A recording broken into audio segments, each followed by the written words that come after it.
Assalamualaikum warahmatullahi wabarakatuh. Selamat berjumpa siswa-siswi yang Bapak cintai dimanapun kalian berada. Stay at home bersama keluarga di rumah dan ikuti protokol kesehatan dari pemerintah. Semoga kita semua selalu diberikan kesehatan oleh Allah Subhanahu wa Ta'ala, Tuhan yang Maha Esa. Amin ya Rabbal Alamin. Pada kesempatan hari ini kalian kembali terhubung dengan MGMP PPKN SMP Kota Tangerang bersama dengan saya Bapak Didin Syahrudin SPD, guru PPKN di SMP Negeri 19 Kota Tangerang. Pada perjumpaan kita kali ini, Bapak akan menyampaikan materi di kelas 9 semester 1 pada bab 3 tentang hakikat dan teori kedaulatan.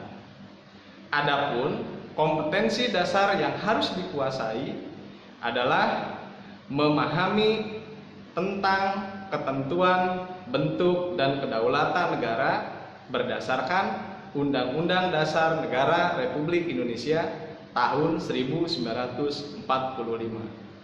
Sehingga setelah kalian nanti mempelajari dan menyimak paparan materi pada video kali ini, diharapkan kalian mampu menjelaskan kembali tentang arti dan pengertian hakikat dan teori kedaulatan. Baiklah, untuk menambah semangat belajar kalian di rumah, yuk mari kita nyanyikan terlebih dahulu lagu wajib nasional dari Sabang sampai Merauke.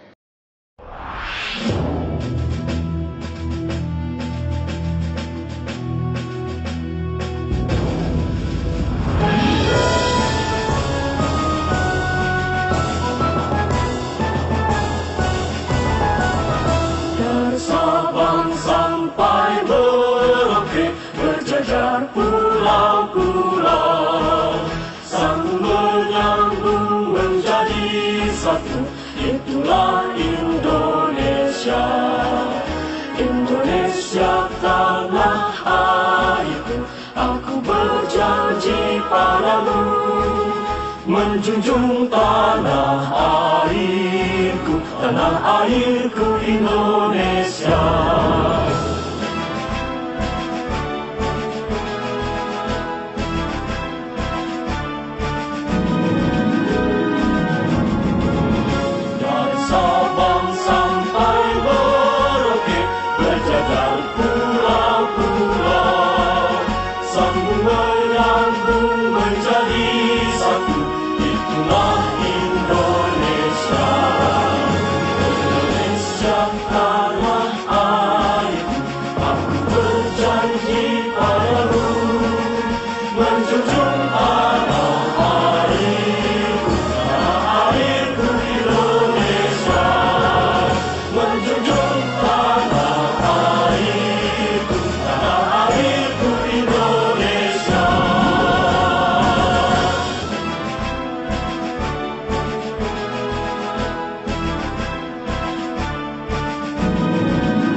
Terima kasih.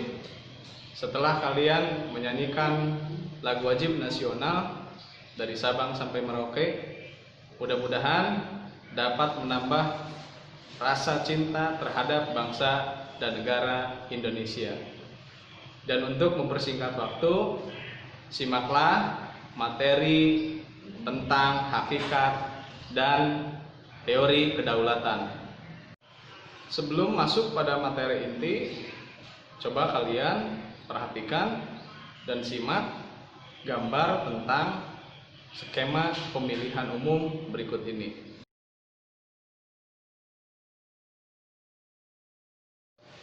Setelah kalian menyimak dan melihat gambar skema pemilihan umum, kira-kira informasi apa yang bisa didapat dari gambar tersebut? Pasti Bapak yakin tentunya kalian ingin lebih banyak tahu informasi mengenai hakikat dan teori kedaulatan yang akan kita pelajari pada saat ini. Kata kedaulatan berasal dari bahasa Arab yaitu daulah yang artinya kekuasaan tertinggi.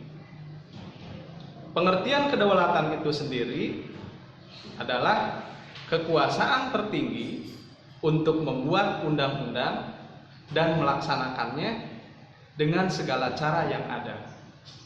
Oleh karena itu, kedaulatan rakyat membawa konsekuensi bahwa rakyat adalah pemegang kekuasaan tertinggi di dalam kehidupan bermasyarakat dan bernegara. Kedaulatan rakyat berarti juga bahwa pemerintah yang ada mendapatkan amanatnya dari rakyat, oleh rakyat, dan untuk rakyat. Pemerintahan oleh rakyat mengandung pengertian bahwa pemerintah yang ada harus diselenggarakan dan dilakukan oleh rakyat itu sendiri. Nah, sistem pemerintahan seperti ini biasa disebut dengan demokrasi. Demokrasi adalah pemerintahan dari rakyat, oleh rakyat, dan untuk rakyat. Keterlibatan rakyat di dalam pembentukan pemerintahan merupakan salah satu contoh wujud nyata pelaksanaan kedaulatan rakyat melalui pemilihan umum di mana di Indonesia biasa diselenggarakan setiap 5 tahun sekali oleh sebuah komisi pemilihan umum dengan asas luber dan jurdil, yaitu langsung, umum, bebas, rahasia, jujur, dan adil. Pelaksanaan prinsip kedaulatan rakyat dapat dilakukan melalui demokrasi langsung dan demokrasi tidak langsung, atau di sini disebut demokrasi perwakilan. Yang pertama, demokrasi langsung. Bercirikan rakyat mengambil bagian dalam tindakan-tindakan dan memberikan suara dalam membahas dan mengesahkan undang-undang. Yang kedua, demokrasi tidak langsung atau demokrasi perwakilan, yaitu di mana rakyat memilih warganya terlebih dahulu untuk mewakili duduk di lembaga perwakilan rakyat guna membahas dan mengesahkan undang-undang. Nah, menurut seorang tokoh yang berkebangsaan Inggris yang bernama Jean Bodin yang hidup pada tahun 1500-an menyebutkan bahwa kedaulatan adalah kekuasaan yang tertinggi untuk menentukan hukum dalam suatu negara. Selanjutnya, Jean Bodin menyebutkan bahwa kedaulatan memiliki 4 sifat. Yang pertama yaitu asli, yang kedua yaitu permanen, yang ketiga tunggal, yang keempat tidak terbatas. Yang pertama asli, artinya bahwa kekuasaan itu tidak bersumber dari kekuasaan lain yang lebih tinggi. Misal, negara Indonesia memiliki kedaulatan itu bukan hadiah dari penjajah Belanda ataupun Jepang, tapi murni hasil perjuangan bangsa Indonesia sendiri dengan segenap jiwa dan raga. Yang kedua, permanen. Artinya bahwa kekuasaan itu akan tetap ada selama negara Indonesia ini berdiri, meskipun pemerintahannya berganti. Misal, Indonesia dari tahun 1945 sampai dengan detik ini kedaulatannya masih tetap tegak walaupun pemerintahannya sudah berganti. Yang ketiga, tunggal. Artinya bahwa kekuasaan itu tidak dapat dibagi-bagi kepada badan-badan lainnya. Dan yang keempat, tidak terbatas. Artinya kekuasaan itu tidak boleh ada yang membatasi oleh pihak manapun. Negara yang berdaulat adalah negara yang mempunyai kekuasaan tertinggi atas suatu pemerintahan negara. Perjuangan bangsa Indonesia dalam memperoleh kemerdekaan berhasil mencapai pada titik puncak perjuangan dengan diproklamasikannya negara Indonesia pada tanggal 17 Agustus 1945. Nah, sejak saat itu negara Indonesia menjadi negara yang merdeka dan berdaulat penuh. Artinya, negara Indonesia berhak menentukan nasibnya sendiri. Negara Indonesia berhak menyelenggarakan pemerintahannya sendiri tanpa campur tangan dari kekuasaan manapun. Selanjutnya, kedaulatan atau kekuasaan tertinggi dalam suatu negara dibagi ke dalam dua bentuk. Yang pertama yaitu kedaulatan ke dalam. Yang kedua, kedaulatan keluar. Yang pertama, kedaulatan ke dalam artinya bahwa bangsa yang merdeka dapat mempunyai kekuasaan yang tertinggi untuk menyusun dan mengatur organisasi pemerintahannya tanpa campur tangan dari kekuasaan manapun berdasarkan kehendak bangsanya sendiri, serta mempunyai kekuasaan untuk mengelola sumber daya alam baik di darat, laut maupun udara untuk kemakmuran rakyatnya. Yang kedua, kedaulatan keluar. Artinya bahwa negara mempunyai kekuasaan untuk berhubungan dan bekerja sama dengan negara lainnya tanpa terikat oleh kekuasaan manapun. Contoh, misal Indonesia mengadakan hubungan kerjasama dengan negara lain. Kemudian yang kedua, menyatakan perang dan perdamaian. Atau yang ketiga, yaitu ikut serta dalam organisasi internasional. Setelah kalian memahami dan mempelajari pengertian kedaulatan, mari kita lanjutkan. Yang kedua yaitu teori kedaulatan. Para ahli tata negaraan menyebutkan bahwa secara umum teori kedaulatan ada 5, yaitu yang pertama teori kedaulatan Tuhan, yang kedua teori kedaulatan raja, yang ketiga teori kedaulatan negara, yang keempat teori kedaulatan hukum, dan yang kelima teori kedaulatan rakyat.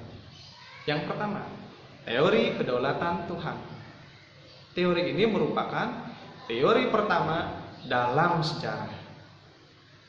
Menurut teori ini mengajarkan bahwa negara dan pemerintah mendapatkan kekuasaan tertinggi dari Tuhan sebagai asal-usul segala sesuatu atau disebut dengan causa prima. Menurut teori kedaulatan Tuhan, bahwa kekuasaan yang berasal dari Tuhan diberikan kepada tokoh-tokoh negara yang terpilih, yang secara kodrati ditetapkannya sebagai pemimpin negara dan merupakan wakil Tuhan di dunia. Nah, teori ini dianut oleh para raja-raja yang mengaku sebagai keturunan dewa. Misal, kerajaan kuno Mesir, Kekaisaran Jepang, Kaisar Tiongkok, Kerajaan Belanda, Kerajaan Ethiopia, termasuk di dalamnya kerajaan-kerajaan Jawa pada zaman Hindu yang mengaku sebagai keturunan Dewa Wisnu. Yang kedua, teori kedaulatan raja. Pada abad pertengahan, teori kedaulatan Tuhan berkembang menjadi teori kedaulatan raja, yang beranggapan bahwa raja bertanggung jawab terhadap dirinya sendiri. Kekuasaan raja jauh lebih tinggi di atas konstitusi. Bahkan, raja berhak untuk tidak menaati moral agama. Sehingga pada saat itu, raja berbuat tirani kepada rakyatnya. Yang ketiga, teori kedaulatan negara. Menurut teori ini, bahwa kekuasaan tertinggi ada pada negara. Sebab sumber kedaulatan adalah negara sebagai lembaga tertinggi bagi kehidupan bangsanya. Sehingga hukum dan konstitusi tercipta karena adanya negara dan harus mengabdikan kepada negara. Yang keempat, teori kedaulatan hukum. Menurut teori kedaulatan hukum, bahwa kekuasaan pemerintah berasal dari hukum yang berlaku. Hukumlah, baik yang tertulis maupun tidak tertulis, yang membimbing kekuasaan pemerintah. Kekuasaan hukum merupakan kekuasaan tertinggi di dalam negara. Hukum bersumber dari rasa keadilan dan kesadaran masyarakat. Negara melindungi hak-hak warga negara dan memajukan kesejahteraan umum. Etika normatif negara menjadikan hukum sebagai panglima. Sehingga penegakan hukum dan penyelenggara negara wajib tunduk kepada hukum. 5. Teori kedaulatan rakyat. Teori kedaulatan rakyat beranggapan bahwa rakyat merupakan kesatuan yang dibentuk oleh suatu perjanjian masyarakat. Sebagai penguasa tertinggi di dalam negara, rakyat menyerahkan sebagian kekuasaannya kepada penguasa yang dipilih oleh rakyat. Dan penguasa tersebut harus melindungi hak-hak rakyat. Menurut John Locke, bahwa perjanjian masyarakat menghasilkan penyerahan hak-hak dari rakyat kepada pemerintah. Dan pemerintah mempunyai kewajiban untuk mengembalikan hak dan kewajiban asasi kepada rakyat berdasarkan peraturan perundang-undangan. Nah, selanjutnya John Locke menyebutkan bahwa terbentuknya negara itu karena dua perjanjian masyarakat.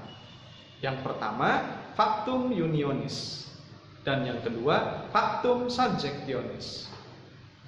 Factum unionis yaitu perjanjian antara individu dengan individu untuk membentuk negara.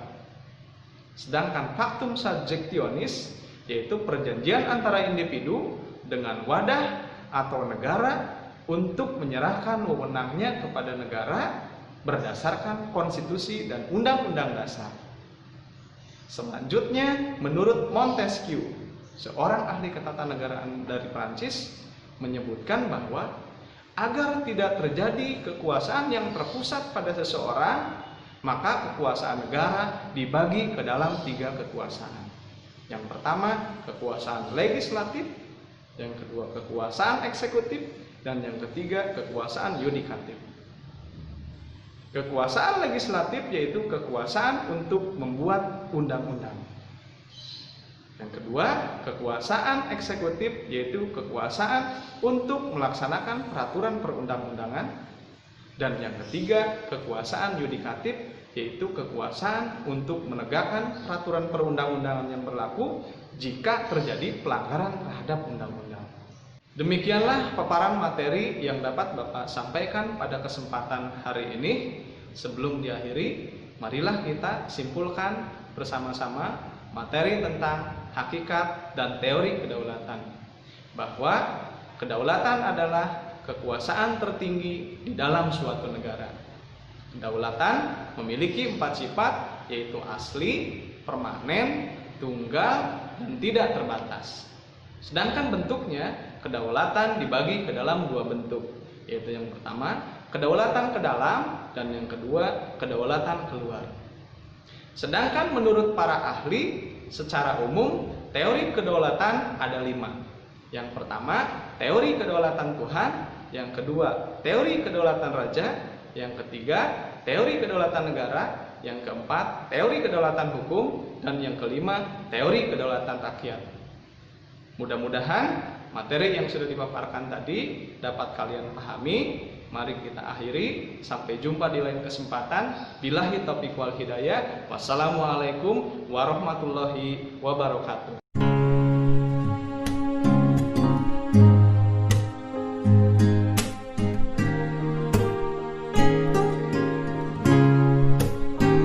Berkibarlah bendera negeriku, berkibarlah engkau di dadaku. Tunjukkanlah kepada dunia semangatmu yang panas membara. Daku ingin jiwa raga ini selaras dan keagungan. Daku ingin jemariku ini menuliskan karismamu. Berkibarlah bendera negeriku, berkibar di luas nuansamu. Tunjukkanlah kepada dunia rahmatan